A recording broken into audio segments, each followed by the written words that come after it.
Good morning. I should like to convene this meeting of the New York State DNA Subcommittee.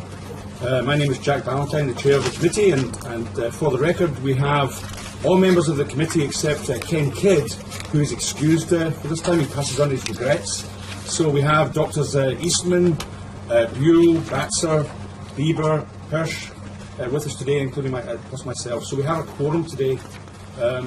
So I should like to welcome all the committee members and all guests who are sitting here today, some of whom will be talking.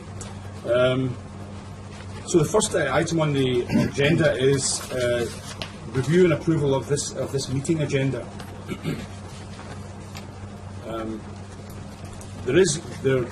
I should state that I should like to amend this agenda, suggest that this agenda is amended because of the need to go into executive session at some point during this meeting.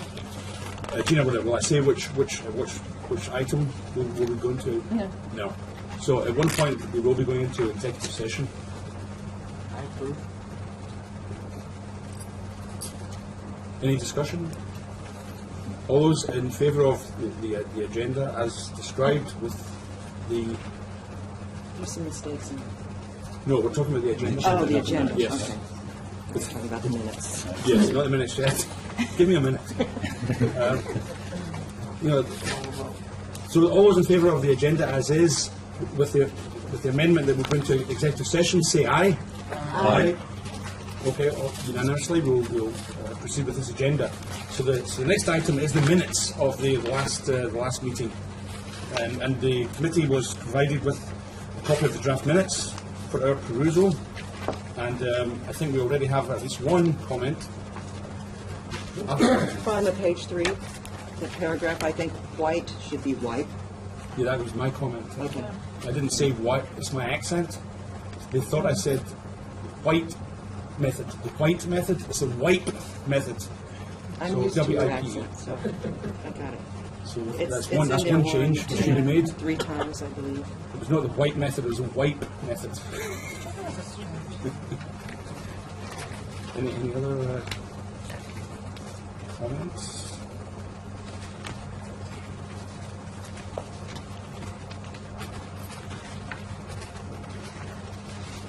No?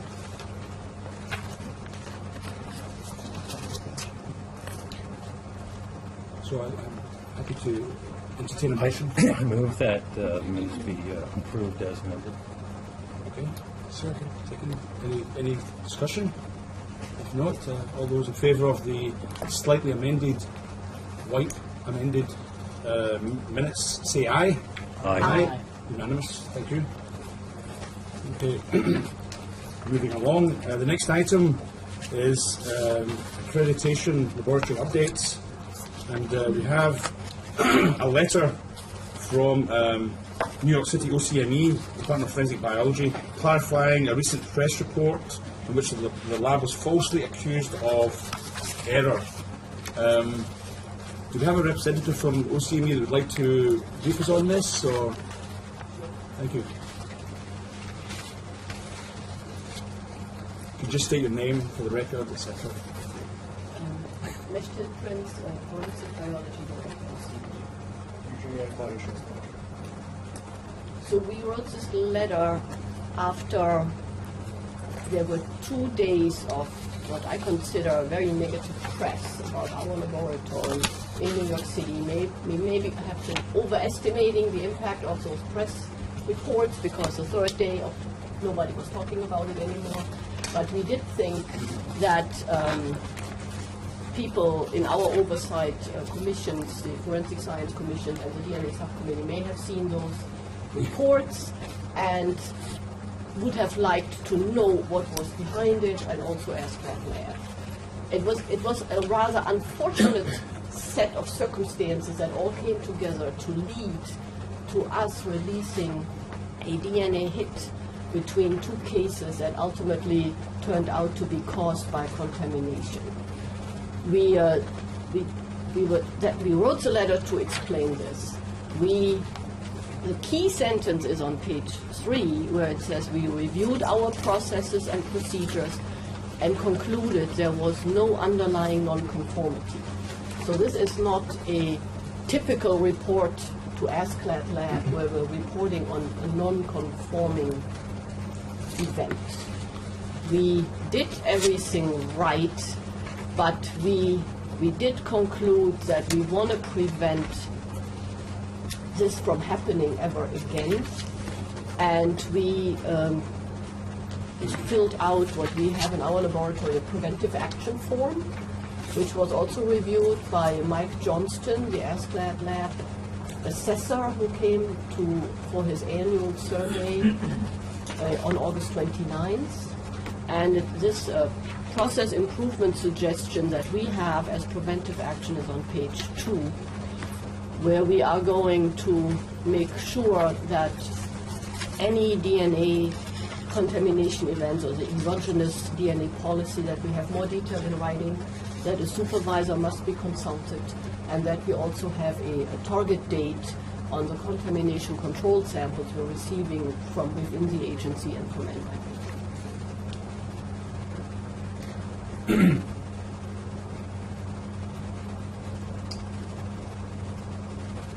So the bottom line is that the adventitious match that occurred was not due to any internal laboratory procedures or protocols in terms of the actual DNA specimen itself.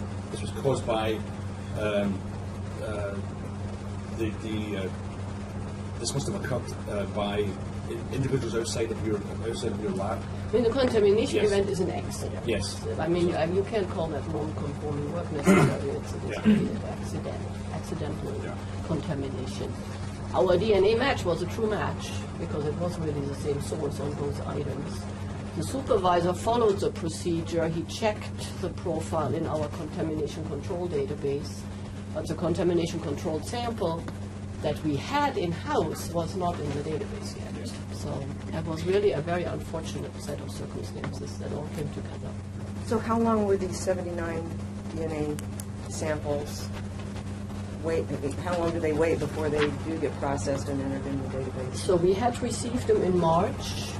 We had gotten the results in June and middle of June, and this database check happened on July, I guess a Friday before the 9th, 7, 6, July 6th. So there was definitely a significant delay.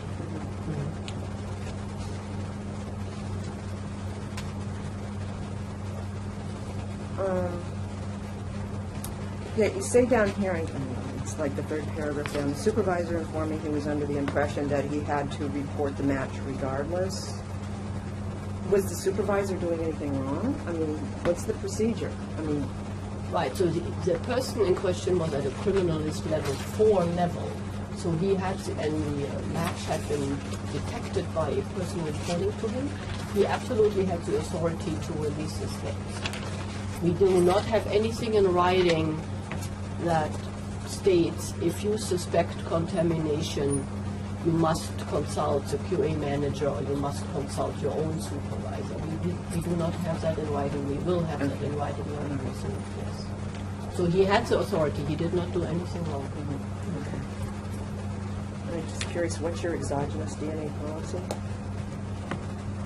Is it real long or something? I mean, it has multiple components. It has the contamination prevention from within the lab, all the downing procedures. Then we start with that you have to check all foreign profiles against the contamination control database. If there's something scientifically questionable about the profile, or not for profile, it's harder to determine, but for a link, for a hit, there may be something that makes you question if it's truly from the perpetrator.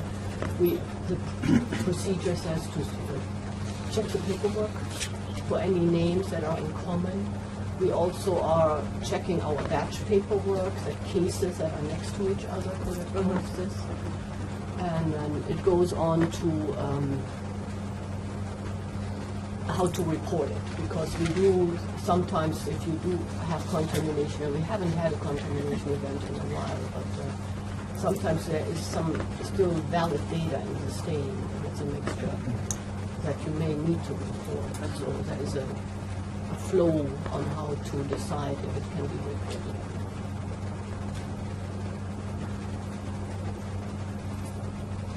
Any other comments or questions? Dr. Prince? I didn't see the press reports saying that it's all been resolved. I didn't see the press reports.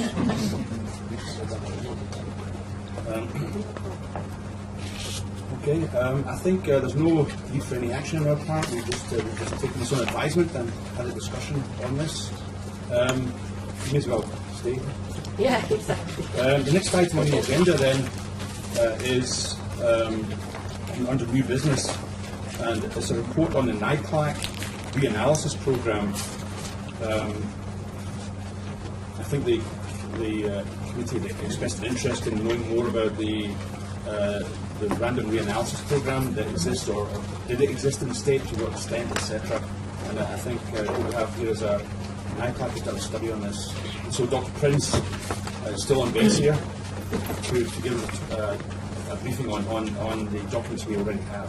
So you have the documents that were submitted to the commission? Yes. Yes. So, just briefly on the history of this, it was a request by the Forensic Commission to explore blind proficiency testing.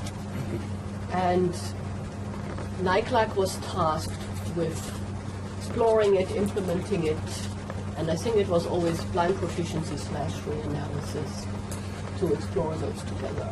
I mean, as you know, we are already doing external proficiency testing, so the accuracy of the results is checked in the DNA world twice a year, because every analyst has to pass 2 proficiency tests a year. And in the other disciplines, under ISO accreditation, there's also external proficiency testing.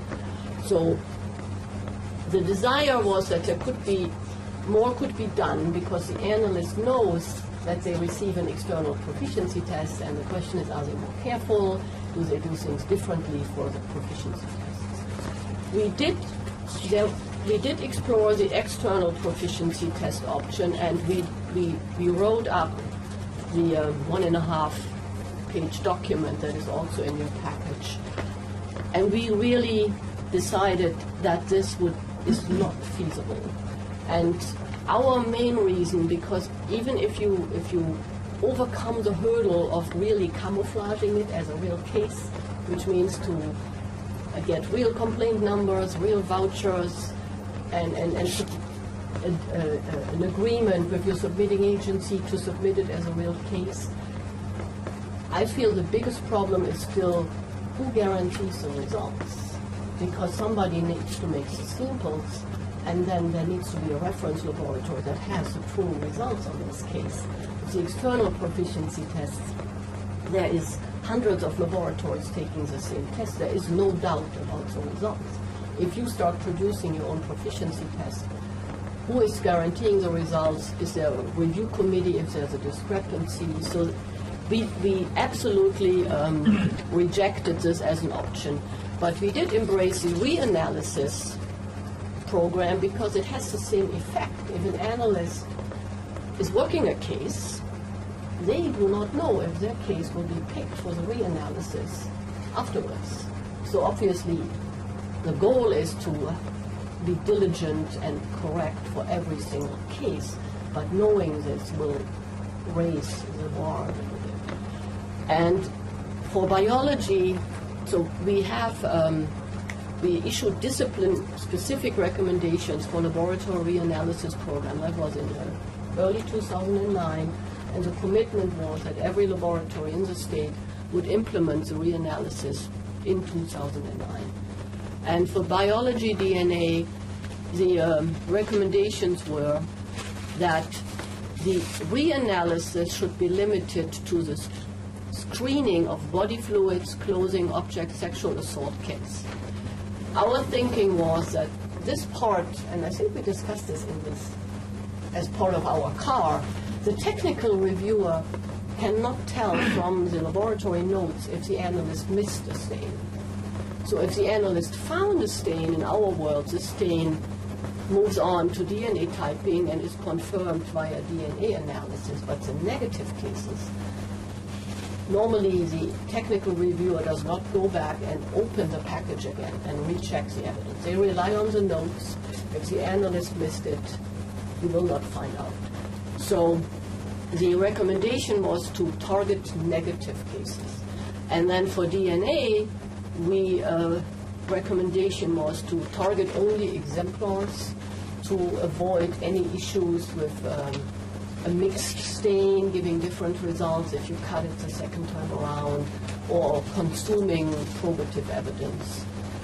And so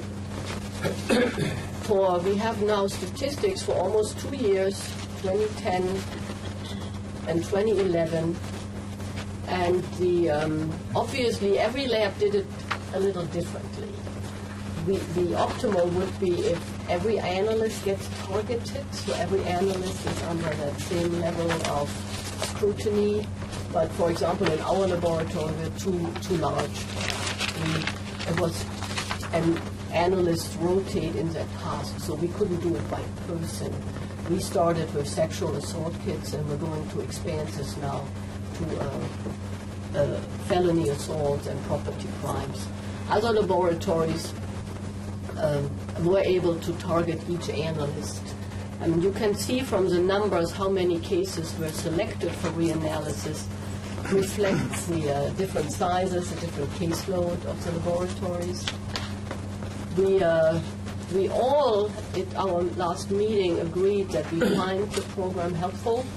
We discovered an issue with our amylase testing. The threshold can be an issue if you retest a case. Other laboratories also found issues. We feel it's a very important quality improvement step. So do we know for a fact that every lab in the state does every DNA lab does in fact use this approach with at least one analyst anyway? Is that Yes. Would that be true? Yes, that's true. Has it come up in any accreditation inspection or anything? It's not part of any It's not regs? standard anymore. It No. used to be in the legacy program. Yeah. There was a question: does the laboratory have a reanalysis program? It's Yeah. not a standard anymore. It's a voluntary additional quality. Would you mind just going briefly through the process? So an analyst has done a sexual assault kit, Yes. and now this comes back for reanalysis. So Yes. as I understand it, before the report's issued, Yes. the routine analysis takes place. Yes. So another analyst is assigned that, they're given the kit, now what happens? They open the kit. Oh, the second analyst. The yes. second analyst, The yes. second analyst can see the first analyst's notes, but they're doing the same examination again. It's blind for the first analyst. It's not blind for the second analyst. So they'll take the swabs and Cut them again. cut them again, Yes. and this is targeted for mostly negative cases? It's only negative. Only negative cases. So do they look at the slides that the first analyst looked at? Yeah, they look Compared? at everything again. If there's panties in the kit. Yes. So, I don't know what your sex assault kit process is, but, I mean, do you make do you get a hospital slide that is stained and like that? And Yes, we then, do that. if it's negative, does the analyst make their own slide? No, we do not make ours, but we don't Okay. consider it. Okay. So the second analyst just relooks at the hospital slide?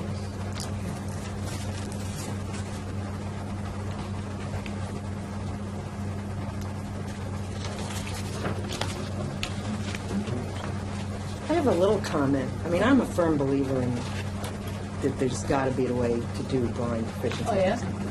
I mean, New York State Department of Health has established a proficiency testing program for the commercial laboratories that they oversee, and that includes the clinical labs and the forensic labs, and they're ASPAD lab certified. Yeah. And I know it would cost some money, but to be able, the Department of Health to do it, but actually they do a nice proficiency test. I've done a couple, 2 or 3 of them back a few years ago.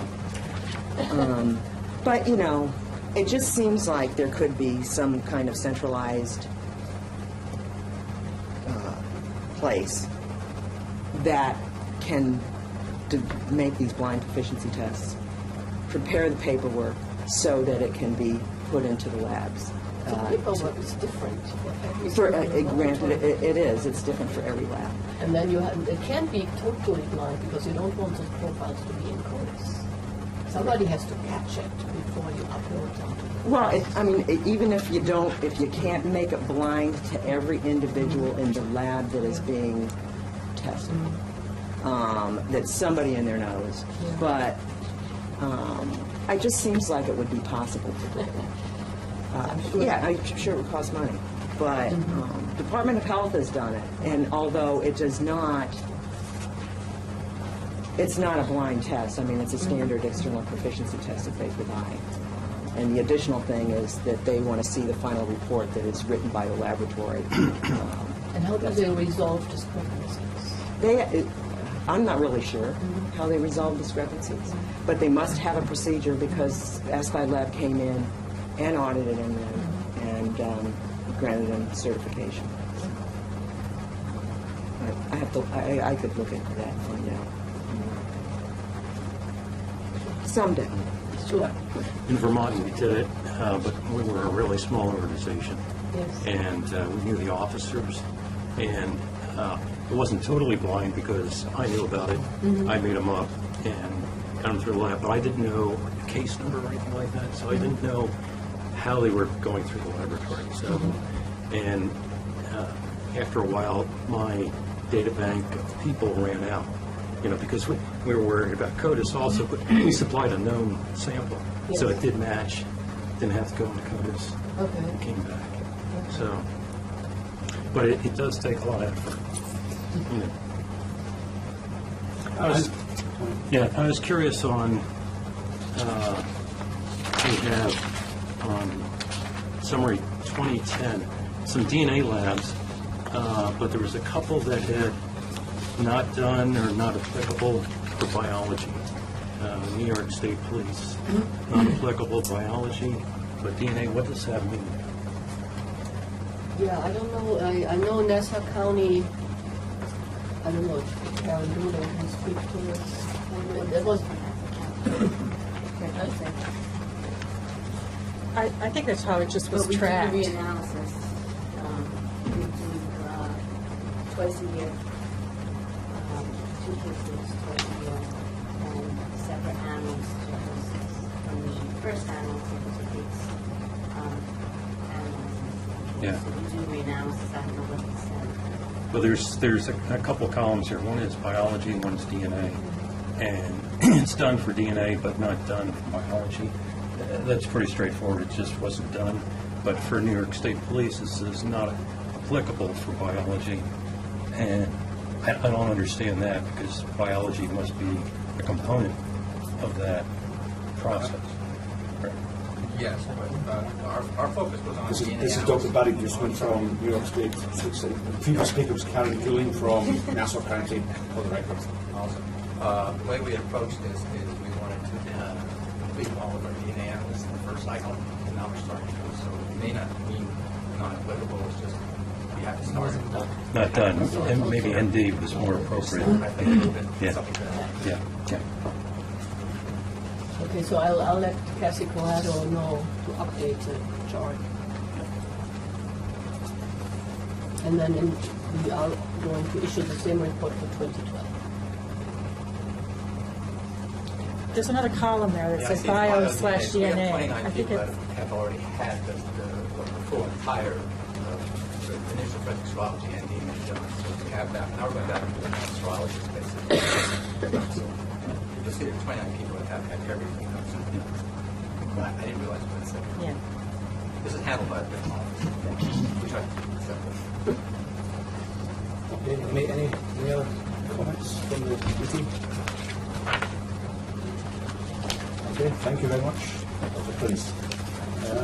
The next item on the agenda is also the New York City OCME, Department of Forensic Biology, and it's basically in connection with a letter that was sent to myself, to the committee, the subcommittee, regarding correction of a value reported in the validation of the forensic statistical tool used by OCME. And so I think we have a representative from OCME here, who will basically give us a briefing on as to how this transpired and perhaps some background on FST to some of the committee members who weren't around at the time. State your name again, please. I'm Adele Mitchell from the New York City OCME. So I have copies of our slides. So first, there's a little bit of background on our FST method, the new members of the committee, and then, yes, please.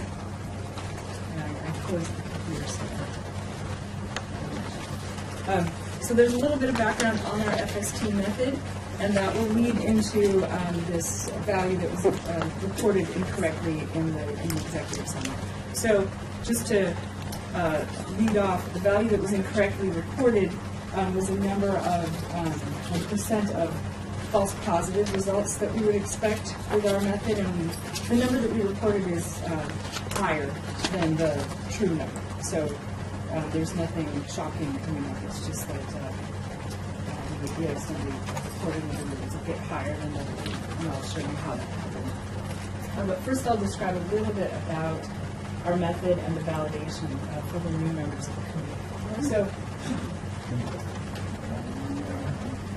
okay, so we have developed a forensic statistical tool that we call FST.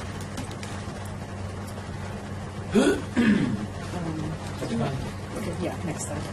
Okay, so I'll tell you a little bit about the methods behind it, and a couple of slides about our validation, and then the correction of that previously reported value. And then I also have a couple slides on casework experience, because we've been using it now in casework for a little more than a year. Next slide, please. So, FST computes a likelihood ratio statistic comparing a test profile to a single source sample or to a 2 to 4 person mixture. So at present we have not completed the validation of the 4 person mixtures, so we only use this for casework with 2 or 3 person mixtures. And we also don't use it for single source samples. I'm using random match probability for that, but we could use it for single source. Okay. So known contributors may be included in the numerator and the denominator, so the prosecution and defense hypotheses in the likelihood ratio. And what we've done that makes this a little bit different than other likelihood ratio calculations that are available is that we have incorporated empirically estimated dropout and drop-in rates. So we need, if we're not requiring that the contributors in our likelihood ratio scenario fully explain the mixture, then we need to have some probability of dropout in the calculation in order to not get a zero value. And we also allow for drop-in, so there can be some extra alleles not explained by the contributors. So we found dropout to be a function of the amount of DNA in the sample. These are all pretty intuitive. The number and the approximate ratio of contributors, and the locus. We're using identifiers, so we found some loci are not as efficiently amplified as others, and so some have a bit higher dropouts. And drop-in was fairly similar locus to locus, and for 2 and 3 person mixtures, it's a little bit higher for mixtures than for single source samples, but we're not using the program for single source samples, so we're using a mixture rate. So we found drop-in to vary simply based on the number of cycles, number of amplification cycles. So the little more sensitive protocol that we have, the 31 cycle amplification, there's a little bit more dropout in that than our 28 cycle. So we have a paper coming out. It's not online yet, but it should be very shortly. We've done the page proofs and everything, so it should be up on the Forensic Science International Genetics website very soon, and the print will be coming out in December. So there'll be a good description of everything in there. Next slide, please. So we validated it by creating mock evidence samples. So we made more than 400 samples. Some of them were mixtures from buccal swabs, some were mixtures from blood, some were touched items. And we had some 2-person mixtures and some 3-person mixtures, and some low template and some high template. So in our lab, low template is a sample that would have 100 picograms of DNA or less per amplification. So we do a triplicate amplification for low template samples and a duplicate for most high template samples. And the 100 picograms per amplification is the cutoff for low versus high template. So we try to pretty evenly cover that ground. Next slide, please. So we had 89 of these were mixtures that were created from touched items. So we had people in the lab touch things.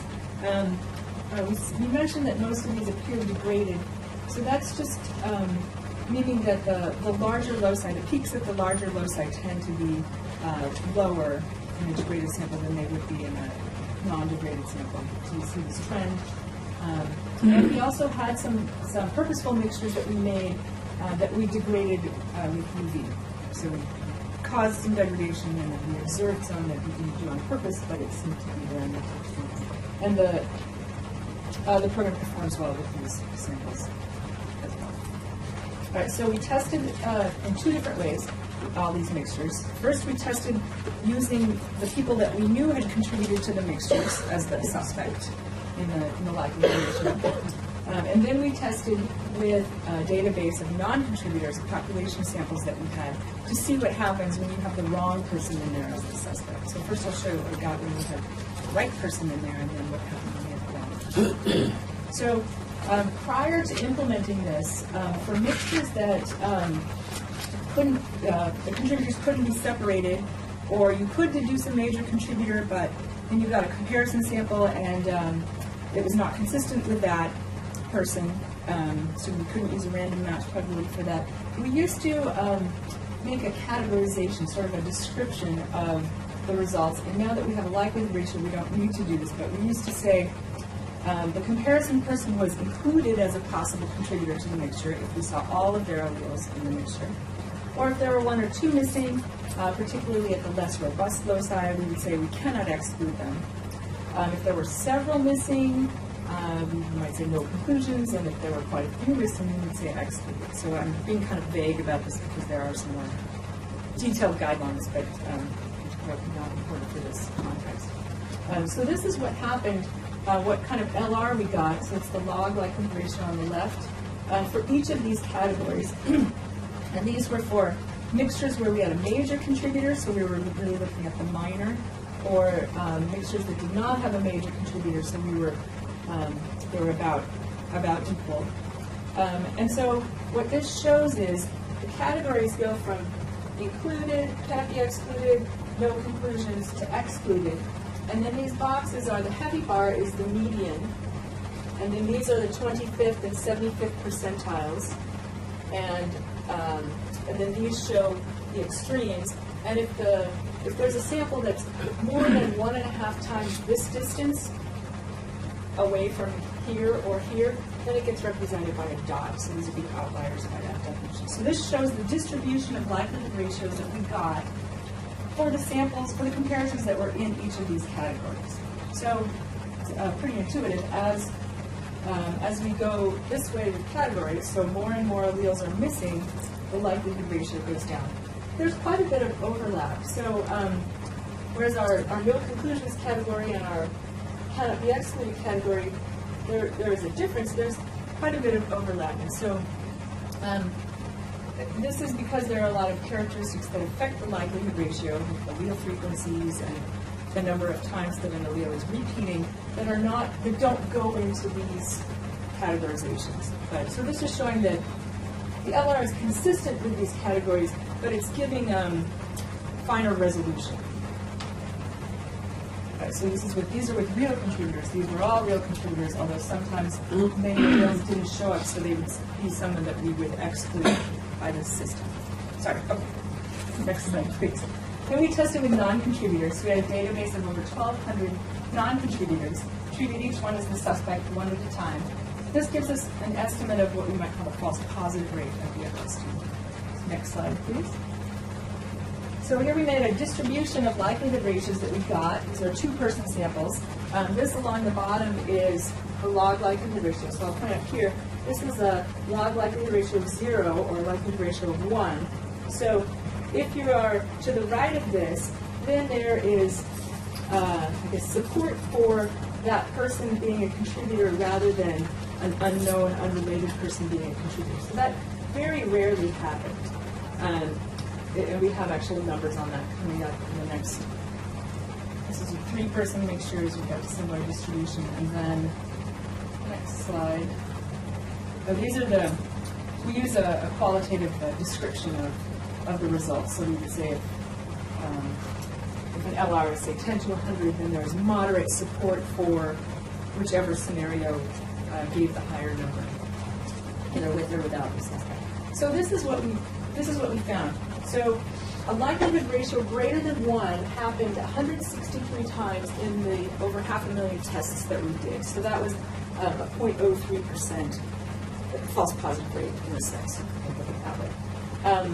So it's pretty rare. And the cases when these did happen, looking at the mixtures, those people's alleles were in the mixture just by chance because they were 3- and 4-person mixtures. So these were consistent with that. So the number that we inadvertently reported has to do with this chart. If you go to the next slide, what we meant to report was this, that a likelihood ratio greater than 1 was obtained 0.03% of the time. We accidentally reported this one. So we accidentally said 0.08% of the time, which includes this group where the likelihood ratio is between 0.1 and 1. So that was our mistake there. So this is the real number. So it's actually better than what we had originally reported. So that's it. Oh, we have a couple casework slides. Okay, go ahead. 2 more. That's a summary of that. So we've done this analysis about 500 times now on almost 400 items from over 250 cases. Usually it's a 3-person mixture with no known contributors when we're running FST.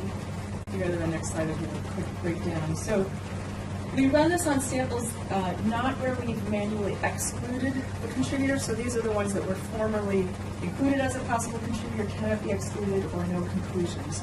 So a third of the time we're getting a likelihood ratio less than 1.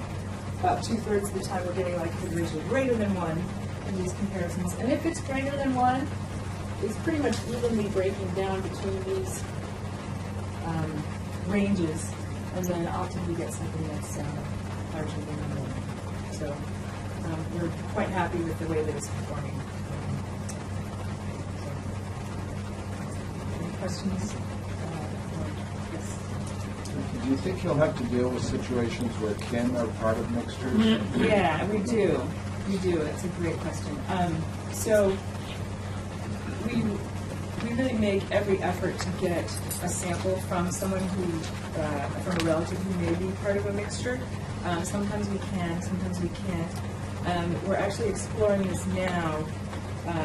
We've generated simulated mixtures where we have, say, 2 brothers. One of them is a real contributor to the mixture, one of them isn't. What kind of an LR do we get if we don't include the real brother contributor in the model versus if we do? So far in the mixtures that we've made, including the real contributor in the model tends to mediate the inflation that can happen if you don't. So definitely, if there is a real contributor who's a relative, we get a higher LR than we would for the population. So we're having our analysts be careful to state, this is a comparison of, say, the suspect and an unknown, unrelated person compared to 2 unknown, unrelated people. And if there really is a relative in there, it's...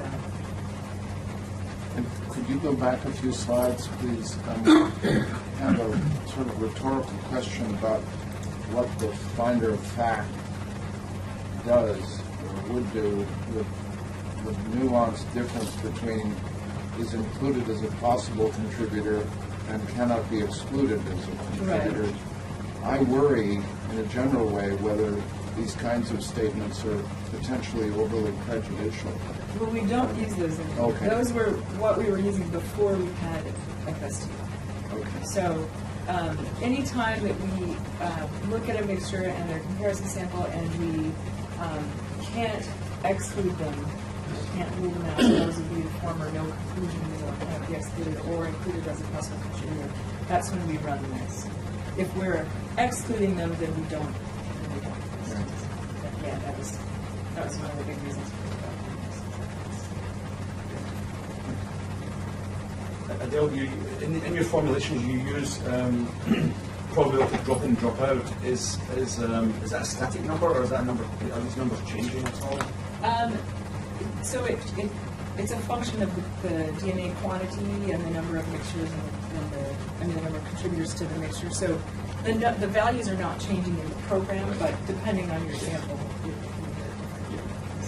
So the numbers are set. It's just The numbers are obviously set. different numbers for different scenarios, Exactly. but the numbers are actually Right. set. They're the same numbers that we presented. And are these numbers in the publication? Are these numbers in the publication? They may not be. They were supposed to be on a supplementary table. We submitted, I'm Teresa, yeah. we submitted them to the subcommittee in October when we first, and I had some copies of some of the interested. Yeah. But I don't believe they're in the final version of the publication. Our paper got cut down. Okay, Adele. So any further discussion and comments about this, about the We'd be happy to discuss explanation of the details error, so to later speak? if Yes. you have any questions. No? Okay, thank you. Thank you very much.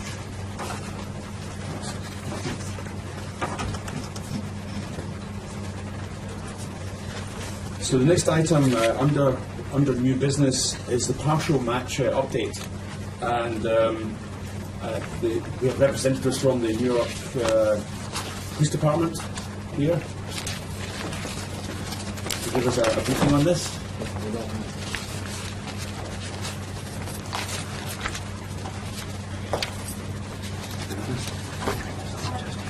We have some numbers we're going to hand out to you, just to show you where we are in terms of the quantity of partial matches. So could you just state your name? Phil Pulaski, Chief of Detectives, New York City Police Department. Randy Katranakis, Deputy Inspector, NYPD.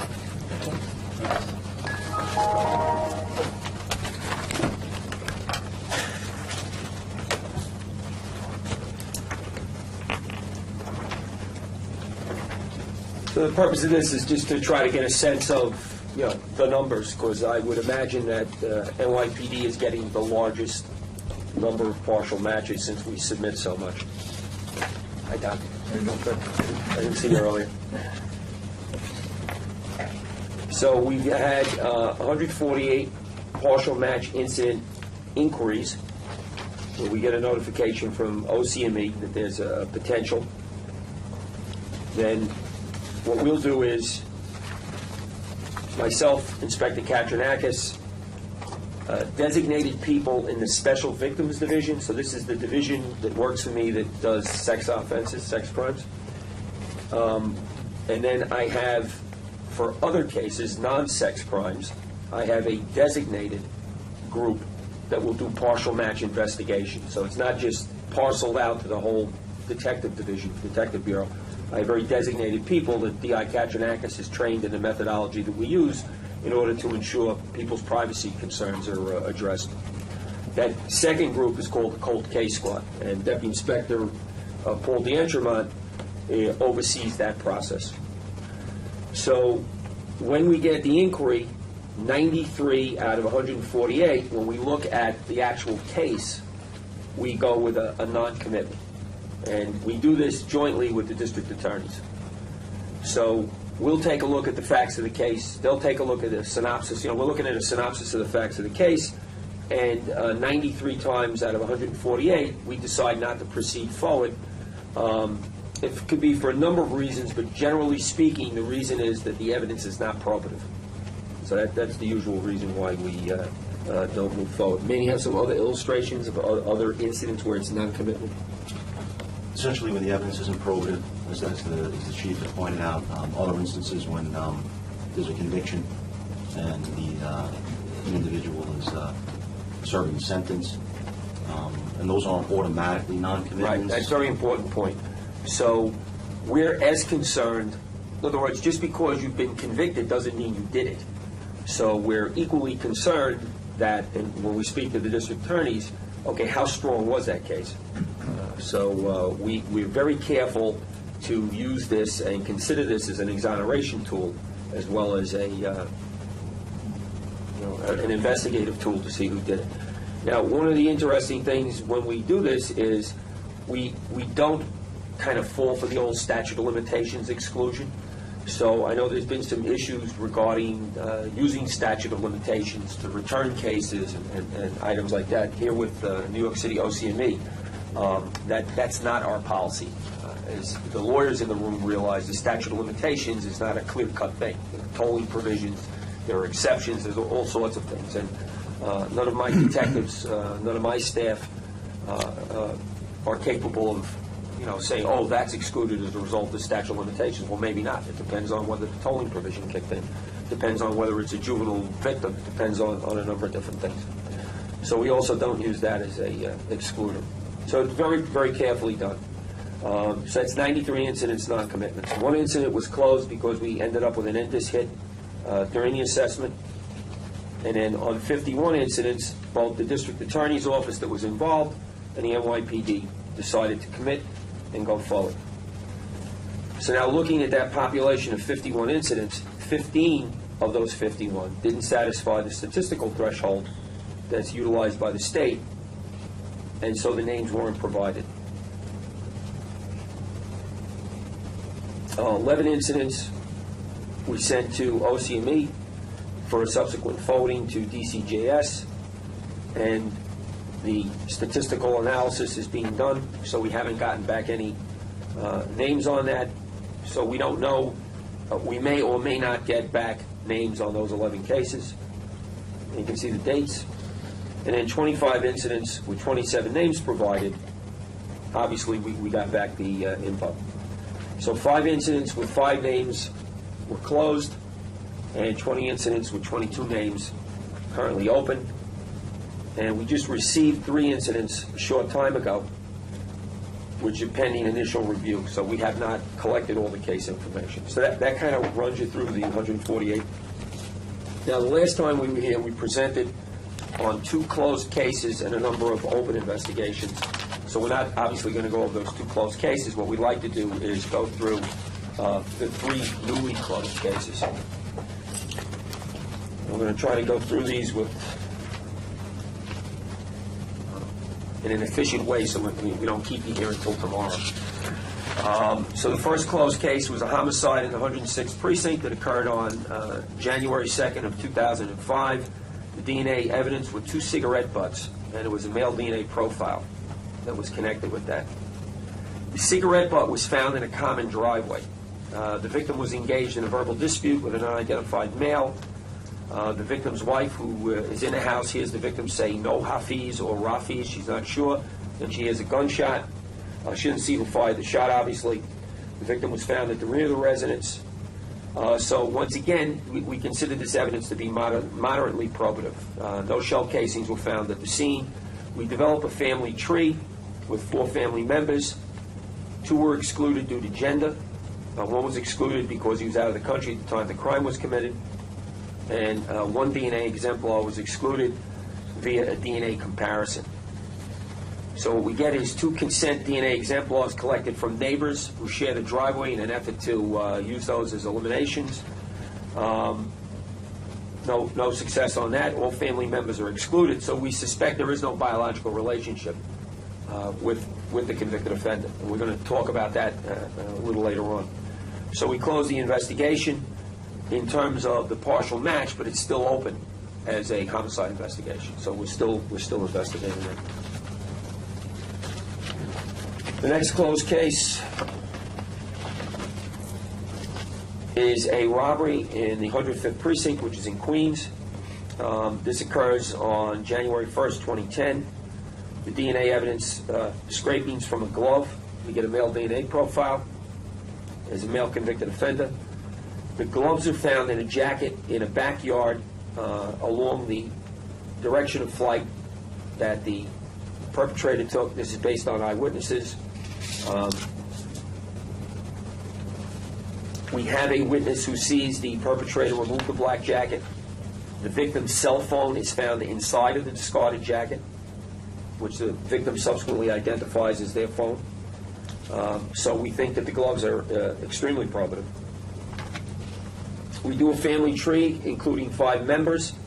These are, ancestors and siblings. So we're not moving out at this point. Although some of the cases we'll talk about a little later, we do go beyond the direct relationships. 3 were excluded due to gender. 1 uncle was excluded due to, so we did do an uncle. Oh no, we excluded him due to age. 1 father DNA exemplar was, the father's DNA exemplar was collected. This was an abandonment sample and excluded via DNA comparison. So once again, we've excluded all family members, and the suspicion is there's no biological relationship here. So that's 2 we have where we don't think there's a biological relationship. And then the last closed case is a rape here in Manhattan. It occurs on March 25th of 1996. The victim was sleeping in an x-ray room with the lights off, so she's in a hospital. Perpetrator enters the room and rapes her. The x-ray room is in a hospital close by. The DNA evidence is highly probative. It's a vaginal swab. This family tree, we have 17 family members. So we get ancestors, siblings, nephews. 2 relatives are excluded due to gender. 4 were excluded because they were deceased prior to the commission of the crime. 2 have DNA on file. 3 were excluded due to age. In this case, we collected 4 DNA exemplars, 2 brothers and 2 nephews. And we also had 2 autopsy exemplars. And all the exemplars have been excluded. So once again, we're at this point at a point where we think there's no biological relationship. So all 3 of our closed cases, we're in a position where we don't believe there's a biological relationship. And those are the closed cases. Okay, thank you, Chief Pulaski. I think it's time to entertain a motion to go into executive session to discuss matters of personal nature that may impact, imperil an investigation if disclosed. So I'd be... Also move. I'll second it. Any discussion? All those in favour of going into executive session, say aye. Aye. Okay, thank you. So, for the guests, we're not members of the committee. We're going to executive session for some.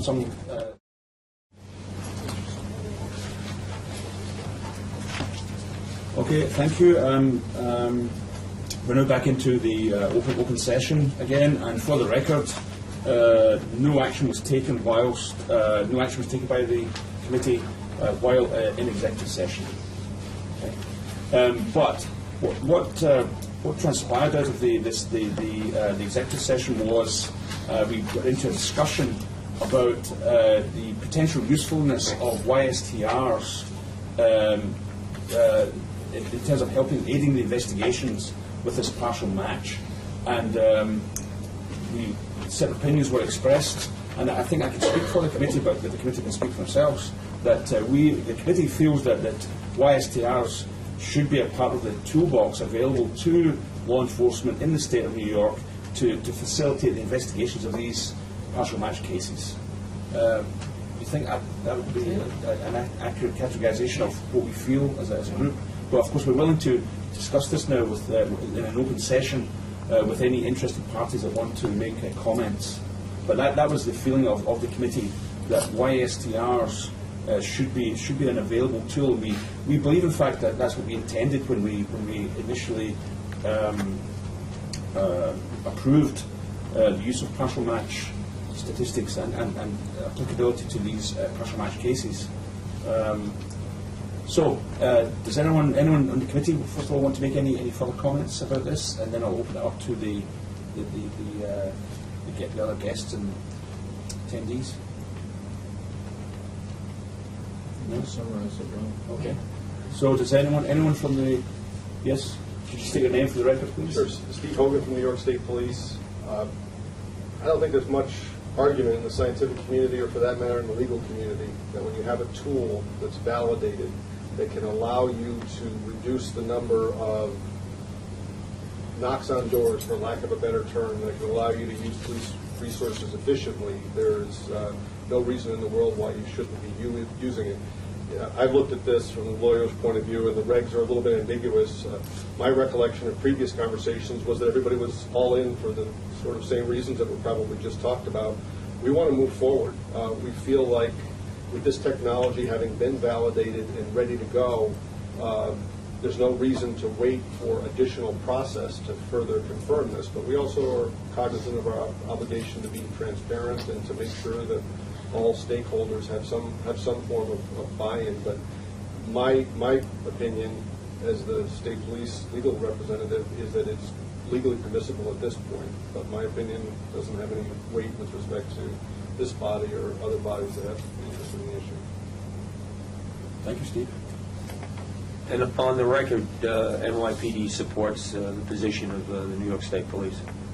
It would be very helpful in terms of resource management and efficiency to be able to use YSTRs as part of the analysis in determining whether we go forward or we don't go forward on a partial match investigation.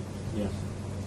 So then if that was your intent when the regs were initially drafted and it was sort of just a drafting oversight, then you're saying that YSTRs are permitted today and that we should just clarify the reg? I believe so. That's Okay. Yes. Yeah. Yes. Thank you. And pending the They're clarification. permitted, but they're not required. Right. Yes. Permitted. Yes.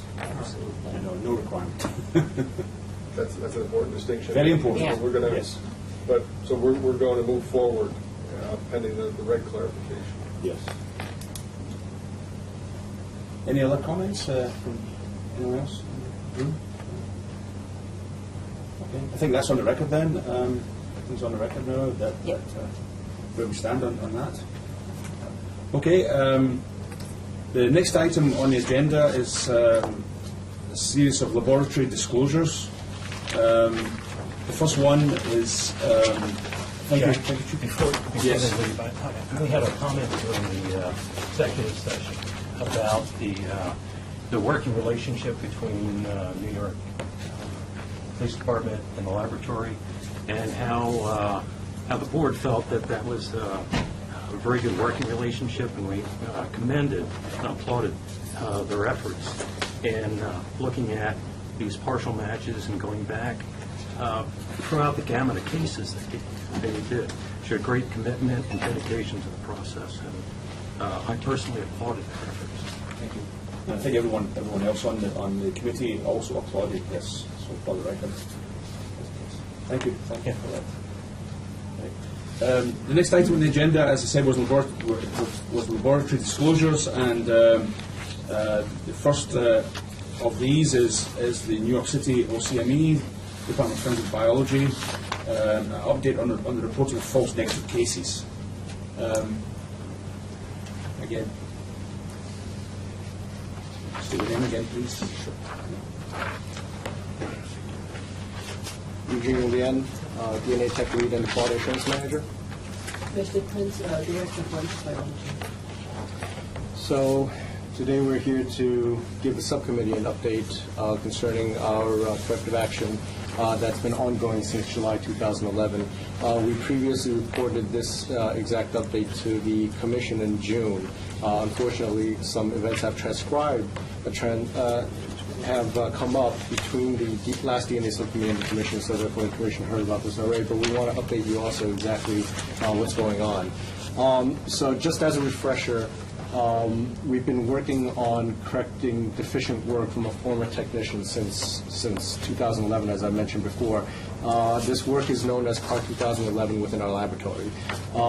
This was initiated due to that former technician not being able to identify serological stains on small evidence items, and that the errors of omission is what we were targeting on when we started this corrective action request. We committed to re-examine all relevant sexual assault kits to ensure that all reported negative results were accurate, and we now classify that part as phase 1 of CAR 2011. At that point in time, the laboratory queried our case logbook and determined the number of negative sexual assault kits that this former technician examined, and that number was further narrowed down by determining which cases actually contain small evidence items.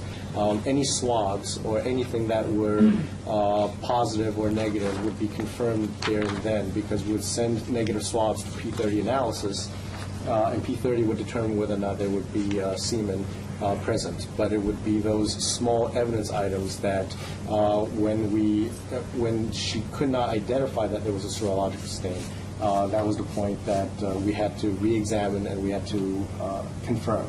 So at the end of that part, 115 cases were re-examined. It was a tremendous effort for the laboratory.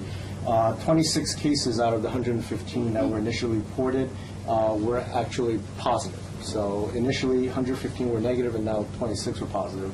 And out of those 26 positive cases, we were able to develop 6 CODIS eligible profiles, and it was uploaded to CODIS. Out of those 6, 3 hit a convicted offender in Estes, and the other 3 did not generate a hit. Out of the 3 that did hit a convicted offender, however, 1 did hit a consensual partner, so it had to be removed from CODIS.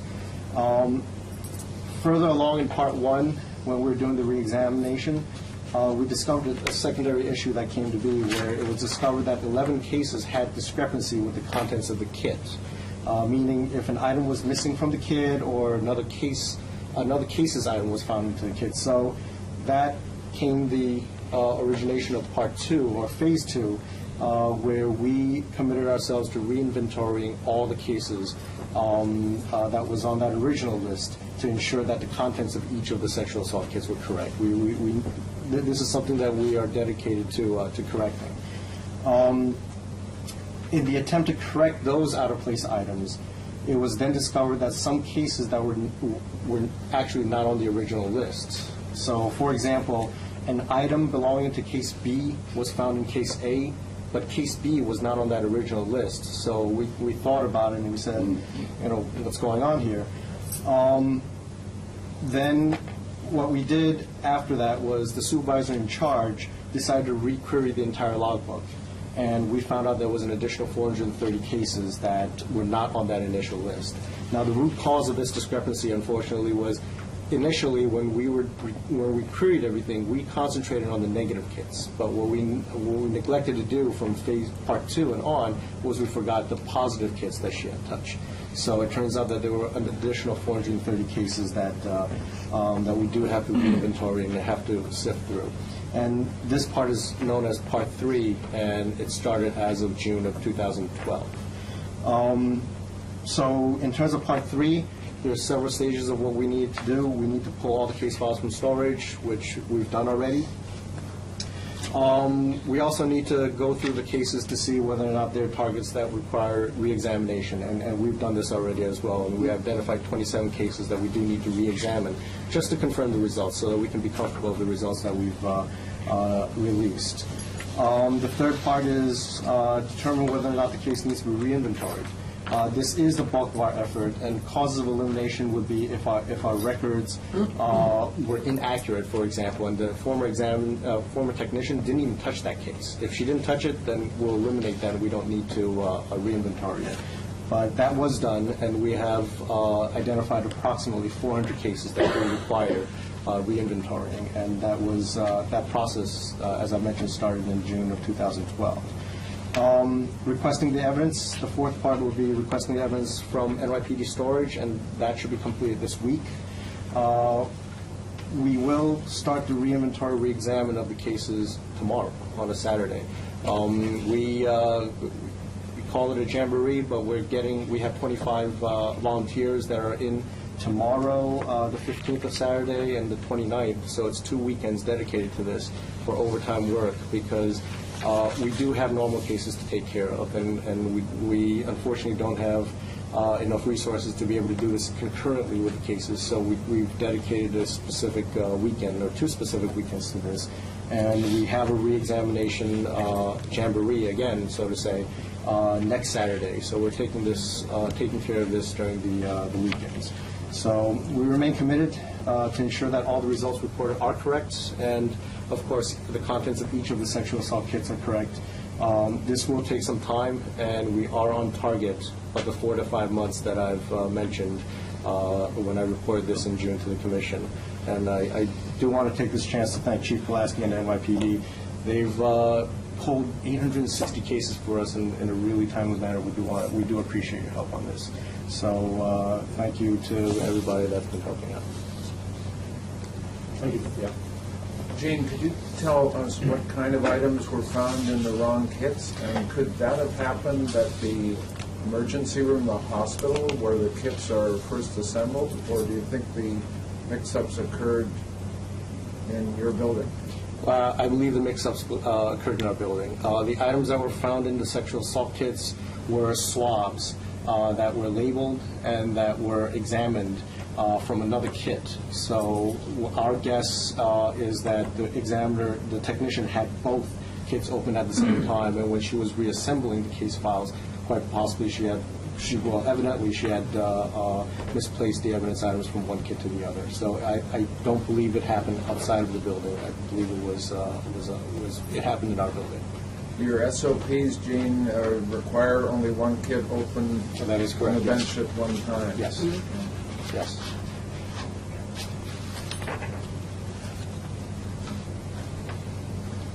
So are you reasonably confident that there won't be a phase 4? Yes. I'm just No. reasonably confident. We've named this car 2011, and it is our dedication and our commitment to ensure that it doesn't spill over into 2013. So we want to get this done as soon as possible. We do have responsibilities in terms of reporting to the Commission, to the DNA Subcommittee, and to our accreditation entity. And this was during our surveillance visit. A lead auditor did come in and request a update of this, so we know that everybody is interested in this, and it's fully in our full interest to get this done ASAP. So yes, we will do it by the end of this year. Any other comments? Or? Thank you for the updates, Paul. The next item is New York State Police Forensic Investigation Center regarding the false negative serology case. We have representatives from the New York State's Forensic Investigative Center here. State your names again, gentlemen, I guess. Barry Dusman, Director of Biological Science. Steve Hogan from Counsel's Office. Just as an aside, just to follow up with what Mackie said this morning about the retest program, this issue would not have been uncovered without that program, so it's proving to be very important for us. One thing, though, we had previously, this was a serology case, we had previously tested all 44 of our DNA analysts under the current protocol, looking at exemplars, with no issues, no incidents, nothing at all. And I have to question if this is a good approach, if we should continue to looking at exemplars, because I don't think it's a real test of the whole process. I mean, we really should find some way of looking at something that resembles evidence or something that is a blind case, something like that. That's what I think we've learned from our experience over the last year and a half with retesting. In this particular instance, I've already provided a letter which outlined our approach. We're trying to be a good ISO 17025 laboratory and try to drill down on what was the cause of this issue. In this case, an analyst had reported a kit as being sperm negative, and on retesting, sperm were identified in a vulvar slag, hospital slag. So I have provided a letter which you do have, which outlines our approach. It's a phasic approach, and what we're trying to drill down on basically, is this analyst-based? Is it a training issue? Is it an issue that's related to the fact that some of our folks do a lot of DNA primarily and only rarely do kits? Or is it a larger issue that permeates the entire section? And the results of the first three phases are there in the letter. And what I hope primarily to do today to see is if we were satisfied with our approach, if there were suggestions or any questions as to the process so far. We've just started on the phase 4, which is basically recalling cases which have already been analyzed. And we've decided, based on our administration's input, to go back for 5 years, back to 2008. And in that time period, we were able to identify 600 cases which had no sperm identified and no subsequent DNA analysis. Now, what we thought we'd do, or what, and this is what I'm running by, is we would select 3 cases per analyst, which will probably be a total of about 105 cases. And we started calling those back already. We've made contacts on 2/3 of them, about 65 of those cases, and we've got 27 in the door. It's a little slower than we would like because we did this randomly. We selected randomly from those 600 cases, and it was heavily weighted towards 2008, 2009 cases, and also towards Schenectady County. And they're actually trying to get them all together for us. But we have 27 in the door. We've assigned 3 folks to do this as their priority. We've got 2 cases completed so far, and they are concording with the original approach. So that's where we're at. Of course, we will keep the committee appraised of our results as we obtain them. So you're trying to ascertain whether or not this issue of calling a false, it's a false negative because there's only very few sperm on the slide. So you want to ascertain if this is a systematic issue, meaning other individuals may or may not be have done the same thing. Is that looking at all analysis? Is that the approach? That's what we're trying to do now at this point, to find out if we have a section-wide issue and that. But we've already tested 12 analysts in the first 3 phases with about 40 or 50 slides, and they've all been concordant with the initial results so far. And the negativity, if you find out a slide is negative, is that a decision-making process? Does that then determine, okay, this is not going for DNA? Is that a decision-making tree there? Or even do these negative slides, do they go for DNA analysis? No, negative slides will not go for DNA. There's subsequent testing we do downstream, brenamine, and we look for alkaline phosphatase activity. We do our PSA tests and then make the decision on that. Because I suppose my question would be, if there's only 2 or 3 sperm there, the likelihood of getting a DNA may be very low anyway, if not, possible. Well, that was the case in one of these incident cases. The very first case, actually, there were only 3 sperm on the slide, and there was no DNA profile. It raises another sort of interesting scientific issue because there's value to a confirmatory microscopic sperm search, and there's probably value to some of the new tests that are coming online. The bottom line about sperm searches is it's a human endeavor, and it can't be perfected. But then at this particular fork in the road, you're trying to decide about the advantages of upgrading the physical microscopic examination versus moving on to another test, which maybe is a little bit more objective, but may not be suitable. I know that Dr. Duesman and... But we've always held that there's probably value in being able to say myself sperm, as opposed to say, I've got male DNA. So, we're in favor of probably retaining it. We don't say that it's sperm negative, we say sperm not observed, because we're not infallible. And you do get those little clusters of sperm here and there, with the serologists shaking their heads over there, which you may miss in a sperm search. As you said, it's human endeavour. I mean, I think in my own career, I've probably examined thousands of a long time ago now, thousands of them.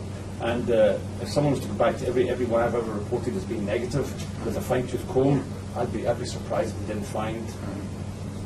It's a very difficult, as you said, this microscopic things are extremely difficult to be. If you miss obvious ones, that's a competency thing. But to miss 1 or 2 sperm on a whole slide is a human endeavor. But just to be totally forthright, there was a second incident with this initial analyst, and there were 10 sperm or something identified. And even she said she should probably have seen those. And actually, when she sat down afterwards and we had her go through that with another analyst, she saw them. She didn't detect that. But apparently there's issues with motion sickness and things like that, so we're trying to find a cause. So these are the hospital slides that it was missed on? And then the individual, if the hospital slides are negative, are you still taking a snippet, making an elution slide? Now, the elution slide was also negative? For the initial analysis, we don't have an elution slide for the subsequent analysis. For our negative sperm, we don't keep that. We have the slide we can go back to. So, okay. Are you going to start saving the negative slides now? That's one of the nice things about this retesting protocol. I think that's one we've already instituted that. We'll save everything. And on those, did you have PSA or did you have acid phosphatase? Did you get positive results with the acid phosphatase, or was it? This was negative. It was negative for AP. Okay. In the first instance, in the second one, it was PSA positive and went on for DNA anyway, so it really was Oh, In it was either negative case- for PSA? Well, if it was it was AP PSA positive, the second one. Okay. In both cases, there was no effect on the downstream case because in the first one was a retest, and we don't put out that report until the retest is completed. And the second one was sperm negative, it was PSA positive, so it went on to DNA anyway. So if the individual saw a few sperm, I guess it might be below your threshold for autosomal STRs, but would you have channeled it toward Y STR? In the second instance, the DNA results were YSTR. Okay. I already have a team looking at this, so how do you draw upon that team? I mean, you've got your analysts here. Do you pull some of them off and they become the team? Do they have any of their work with you too, or what? I mean, how do you do this? Well, I mean, that's like standing between two mirrors. Right. You could go on forever. This is a team of accomplished analysts, but I think we're going to have a second check on those as well. But they've already been retested, so. Oh, okay. Okay. I think from discussion, I think there's been no negative comments about the approach you're taking. So, Thank you. good, thank you. The next item is Monroe County Laboratory. And do we have a representative? Yes. Yes.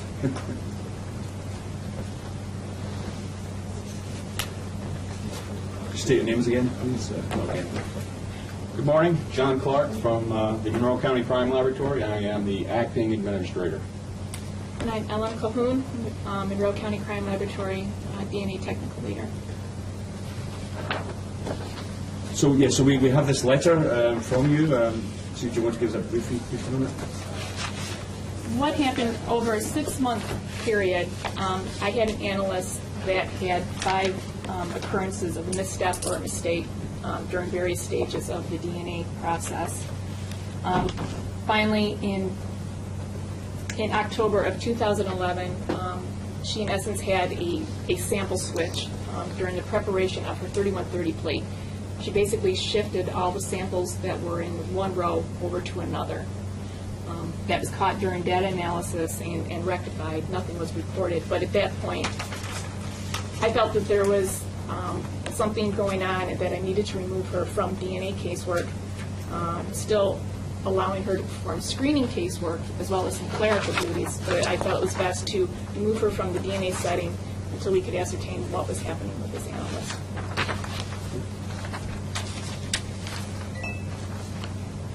Thank you.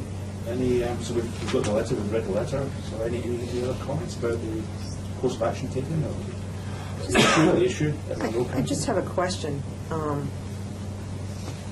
Were there other samples from other cases involved or other analysts that, do you do batch cases on the trays? So We do batch our cases during the quantification runs as well as the 3130 run. And so in this particular situation, another analyst's case was affected by this mispipetting from one row into another. Ultimately, those samples were then, the run was repeated, and that's when we discovered that everything was moved over one row. And then ultimately, what that particular analyst did was go back and to re-amp her entire case and repeat it, and that's the data that was reported. We do have a game plan implemented to reanalyze all 21 cases that this particular analyst has reported out, as well as the 5 cases that were in progress when I removed her from DNA casework. To date, we've completed about half of those cases, and results so far have been concordant. Our goal is to have the rest of the cases and everything finished up by the end of October. And then at that point, complete the corrective action that was implemented, and then any additional actions that we plan on taking for this particular analyst will be based on if anything should come up during the root cause analysis of this. Ellen, many labs have parts of their SOP where someone else from the lab witnesses a step and signs off on it. Do you do that in your lab in any case? Do you think that would be helpful in this type of situation? At this point, I don't have that written into our SOP. What I did go back and do was to beef up the portion of the SOP where I made it mandatory that I wanted the plate document within within view of the analyst, and that I wanted to ensure that when they were checking those PCR amp tubes against that plate document, as well as the plate, that was going on, while all the plates were being set up. Speaking with some of the analysts, they find that cumbersome, but still following through on it. And one of the discussions that came up was, could we do just exactly as you're saying, have some analysts there to read off, if you will, or to verify that samples are placed into the correct well, and make them ultimately, both responsible for the accuracy of that plate. Are iPods and earphones allowed during any of the steps that they take from extraction to technical review of the case? One or two analysts do make use of an iPhone or iPod. We do have radios in the laboratory. I have had multiple conversations with my analyst about the amount of chatter that goes on into the laboratory. What do you think about that? It would be interesting to hear from others. In our clinical lab, I've had to eliminate the use of headphones in many areas of the lab because it's just too distracting, and patient sample mix-ups could occur, which would be regrettable. I agree. The source of possible mix-up errors occurring because of those distractions, and just the fact, why would you want your phone or personal music equipment in a laboratory setting, in a lab, and then taking that back home with you in an office setting? Cross-contaminating samples inside the lab. I mean, Are they wearing headphones in the PCR room? No, I take that back. I have one analyst I know that she does it when she's in the extraction lab, that she'll have headphones on and an iPod. But as I said, we do have radios in the other laboratories. If it comes down to needing to remove those, I will do so. I don't know if it's necessary. I just put it out for discussion. Eric, what do you think?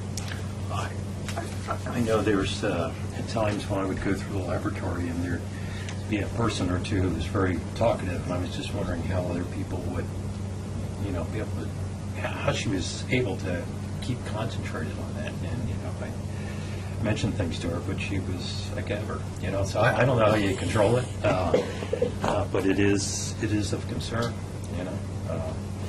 it may depend on your music too. I mean, some people zone in very well with music, and it eliminates distractions. So I would be cautious about just doing, hey, no music in the lab, because I know for me, if I had some music, I could zone in, and I would, the other person doing their work over there, I would ignore because I was in my zone. So it's how you got in your zone and that sort of stuff at times, and it's an individual sort of thing. But if they're jiving and stuff, you guys. Yeah, it depends on the music too, I think, Yeah, it's one of these things. That is Yo-Yo Ma's okay, but AC/DC is not. Yeah, exactly. So it's obviously crime lab directors and supervisors have to be aware of the gabbers and shedders within their own within their own laboratories, appropriately manage such. Yeah. So I don't think it's up to us to dictate on that, but there's be cognizant of the fact that there are distractions, and people have to be aware of it. Any other comments?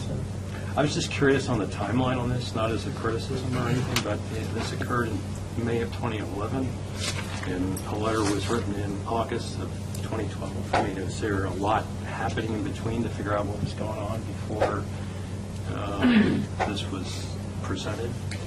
There was, at the time of when she was removed from casework, I had one supervisor who was working with two analysts in screening, and my other supervisor was working with 4 individuals in DNA training, and then I was trying to take up the bulk of the tech and admin review. So it was a matter, I feel, of time management on my part. Also, there were some other external activities going on with our laboratory, and the end product of that actually was a beefed up SOP, if you will, as to how to approach certain aspects or certain activities within the laboratory, how to do a corrective action and what things to do. And using that tool, we were able to come up with this plan of how we were going to analyze those 20 cases plus the 5 that were in progress by working with the other analysts within the laboratory. Okay. Any other comments? No. If not, thank you very much. The last item on the agenda is the next meeting date and location, and we have that for St Andrew's Day. For anyone who doesn't know when that is, it's November the 30th, 2012, which is St Andrew's Day. So I think that's correct, right? That's the correct date? Right? I don't know. It is. November 30th. That is the date. That is the date, yeah. And so I should just like to thank all members of the committee for attending, all speakers, all guests who are in the office, in the room, members of the DCGS staff, and also our stenographer, recorder. Thank you very much. And so the meeting is now adjourned. Thank you.